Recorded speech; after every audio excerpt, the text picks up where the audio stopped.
నమస్తే, welcome to our channel. నేను మీ ప్రియాంకారావు. ఈరోజు ఒక ప్రముఖ వార్తాపత్రికలో ఒక వార్త వచ్చింది. ఇదేంటి అంటే, ఒక సీనియర్ ఐపీఎస్ అధికారి, ఈయనకి చట్టాల గురించి, వాటి లొసుగుల గురించి, అన్నిటి గురించి కూడా బాగా తెలిసిన వ్యక్తి. మరి ఈయన ఏం చేస్తున్నారు అంటే, జగన్మోహన్ రెడ్డి గారి కోసం పనిచేస్తున్నారు. ఆయనకు సంబంధించిన వాళ్ళు కేసుల్లో ఇరుక్కుంటే ఎలా కేసుల నుండి బయటకు తీసుకురావాలి, ఎలా ఇరుక్కోకుండా చూడాలి, ఎంతవరకు సహాయం అందించగలమో అంతవరకు ఎలా అందించాలి అని సలహాలు సూచనలు ఇచ్చే కార్యక్రమం. మనందరికీ తెలుసు, రీసెంట్గా మనకి విజయవాడ ప్రాంతంలో, గుంటూరులో 9 మంది ఐపీఎస్ అధికారులు, ఐఏఎస్ అధికారులు, రిటైర్డ్ వీళ్ళంతా కలిపి మీటింగ్ పెట్టుకున్నారు. తర్వాత హైదరాబాద్లో కూడా మీటింగ్ జరిగింది అనేది. మరి ఇలాంటి సందర్భంలో ఇప్పుడు ఈ ఐపీఎస్ అధికారి తాడేపల్లిలో కూడా ఒక ఆఫీస్ తెరిచారంట. దీనికి సంబంధించి మీటింగ్ కూడా జరిగింది. ఇది కాకపోతే ఇప్పుడు మనం ఎందుకు ప్రస్తావిస్తున్నాము అంటే, ఇప్పుడు హైదరాబాద్ వార్తల్లోకి వచ్చింది. గతంలో కూడా హైదరాబాద్లో చర్చలు జరిగాయి, ఇప్పుడు కూడా చర్చలు జరిగాయి. ఎలా అంటే, హైదరాబాద్లో ఒక ఆసుపత్రిలో వీళ్ళంతా కూడా కలిసి పరామర్శ పేరుతో చర్చలు జరిపారు అనేది ఇప్పుడు బయటకు వచ్చిన వార్త. ఎవరు ఆ ఐపీఎస్ అధికారి, ఆయనతో పాటు ఉన్న ఆ టీం ఎవరు, ఎందుకు ఇదంతా చేస్తున్నారు, ఎవరు ప్రయోజనాల కోసం చేస్తున్నారు, దీనివల్ల వీళ్ళకి కలిగే లాభం ఏంటి, ఇవన్నీ కూడా తెలుసుకునే ప్రయత్నం చేద్దాం. మనతో పాటు TDP senior politician, NTDP spokesperson Bommana Cheruvu Sriramulu గారు ఉన్నారు. ఆయన అడుగుతాం. నమస్కారం సార్. సార్, అంటే మనకు తెలుసు, మాజీ ఐఏఎస్ ఆఫీసర్లు, ఐపీఎస్లు వీళ్ళంతా కూడా ప్రభుత్వానికి అగెన్స్ట్గా వీళ్ళు ఒక మీటింగ్ పెట్టుకొని నడుపుతున్నారు అని. బట్ ఇప్పుడు చంద్రబాబు నాయుడు గారు, లోకేష్ టార్గెట్గా వీళ్ళు ఏకంగా హైదరాబాద్ ఒక ఆసుపత్రినే ఒక పార్ట్గా మార్చేసుకున్నారు అంటే మనం ఎలా చూడొచ్చు? ఇప్పుడు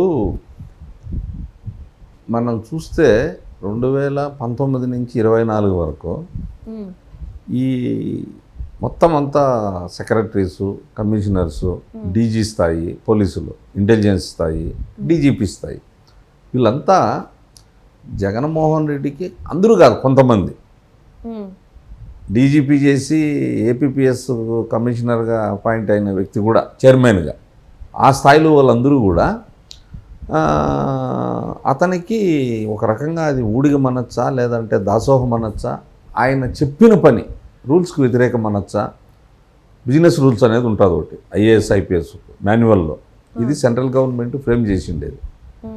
దాని పరిధి దాటి చేసేశారు వీళ్ళు జగన్మోహన్ రెడ్డికి, సొంత మనుషుల్లాగా, సొంత ఇక చెప్పాలంటే ఆయనకు తాబేదారులుగా చేశారు. అప్పుడు ఏ గవర్నమెంట్లో, ఏ ముఖ్యమంత్రి దగ్గర కానీ, ఏ సెంట్రల్లో కానీ ఎక్కడా ఇట్లా జరగల.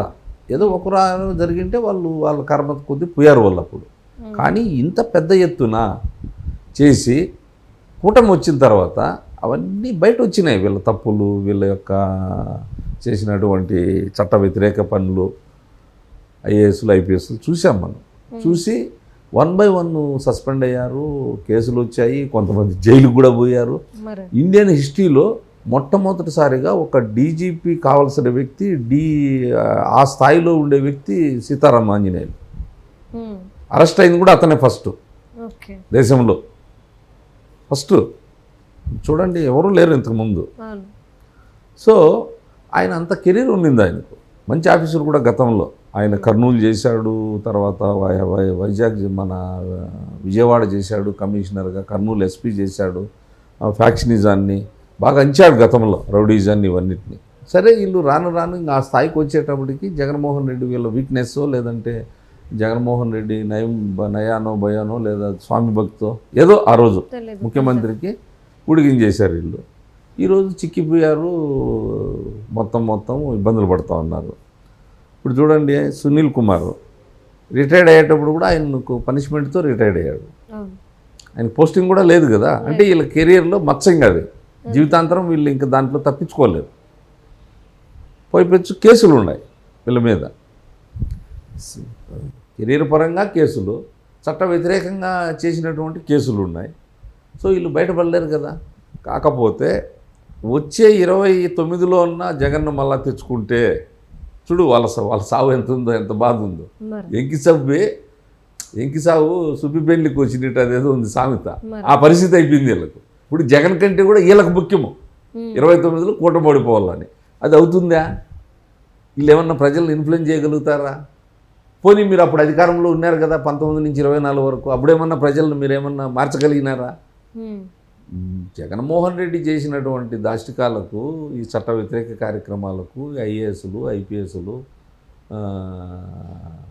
ఆ స్థాయిలో ఉన్నటువంటి వ్యక్తులు మొత్తం అంతా కూడా చేసిన కుంభకోణాలకు, చట్ట వ్యతిరేక కార్యక్రమాలకు మీరు ఆ రోజు సహకరించారు. ప్రజలు ఎనలేని ఓటమి, ఘనమైనటువంటి గెలుపిచ్చారు. ప్రజలే కదా ఇచ్చింది.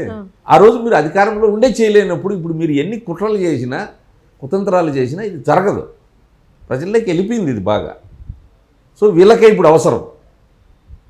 ఎవరికి? మీరు ఇప్పుడు చెప్పారు చూడు, ఈ అధికారులు ఎవరైతే ఉన్నారో కేసుల్లో ఇరుక్కొని ఇంకా కొంతమంది మీద కేసులు రాబోతాయి. ఆల్రెడీ ఇప్పుడు మద్యంలో కానీ, తర్వాత ఇసుకలో కానీ, కొంతమంది జత్మాల్ అని కేసులో కానీ ఇరుక్కున్నారు, జైలుకు పోయినారు. కొంతమంది ఇప్పుడు జైల్లో మళ్ళా బెయిల్ మీద వచ్చినా మళ్ళీ ఈడీ అరెస్ట్ చేసింది. అన్ని చాలా కేసులు వస్తాయి వీళ్ళ మీద, ఇంక్లూడింగ్ ఆ మాజీ తాడేపల్లి బాస్ ఎవరు ఉన్నారో ఆయన మీద కూడా రేపు రాబోతుంది కదా. అంటే సార్ నా డౌట్ ఏంటి అంటే, ఒక ఐపీఎస్ అధికారి, ఒక ఐఏఎస్ అధికారి వీళ్ళంతా వర్క్ చేయాల్సింది ప్రజల కోసం పని చేయాలి. ఏ ప్రభుత్వానికో లేదంటే తప్పులు చేసినాడుకో కాదు. కానీ వీళ్ళు ప్రజలు ఇచ్చిన డబ్బులతో జీతాలు తీసుకుంటూ వాళ్ళకి పని చేయడం అనేసి అవినీతి పరులకు కొమ్ము కాస్తున్నారంటే వీళ్ళు చదువుకున్నది దేనికి? అది కాదమ్మా, జీతం ఎంత చెప్పండి? డీజీపీకి 3 లక్షల చిల్లర అంటే అది తక్కువ సార్? వాళ్ళకి అది చాలదు కదా. ఇప్పుడు 100 కోట్లు కదమ్మా, ఇప్పుడు ఎంత 100,000 కోట్ల సంపాదన కదా.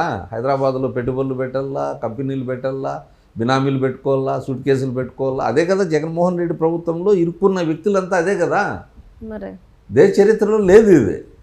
ఆ ఇరుక్కున్న ఐఏఎస్లు ఐపీఎస్లు మొట్టమొదట అప్పుడు వాళ్ళ తండ్రి అధికారంలో ఉన్నప్పుడు, అదే ఈయన అధికారంలోకి వచ్చిన తర్వాత మొత్తం వాళ్ళే కదా ఇరుక్కునింది.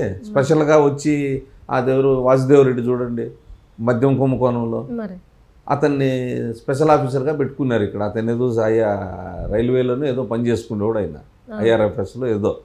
అతన్ని తీసుకొచ్చి పెట్టారు. ఆ గనుల శాఖలో వెంకటరెడ్డిని పెట్టాడు. ఈ ఐపీఎస్లు ఇప్పుడు మీరు చెప్పిన పేర్లు సీతారామయ్యలు, పాపం విశాలగున్ని, తర్వాత ఆయన మంచి ఆఫీసర్ విశాలగున్ని అనవసరంగా ఇరుక్కుండేసినాడు. మంచి కెరీర్ ఉండే ఆయన. ఈ సునీల్ కుమార్, తర్వాత క్రాంతిరాణా టాటా మా జిల్లాకి ఎస్పీగా కూడా చేశాడు ఆయన ఫస్ట్ పాపం. తర్వాత టాస్క్ ఫోర్స్లో పనిచేశాడు, ఏది మన ఎర్రచందనం దీంట్లో. విజయవాడ కమిషనర్గా చేశాడు. జగన్మోహన్ రెడ్డి బిర్లు వీళ్ళంతా ఇరుక్కున్నారు. చాలామంది ఇరుక్కున్నారు కదా.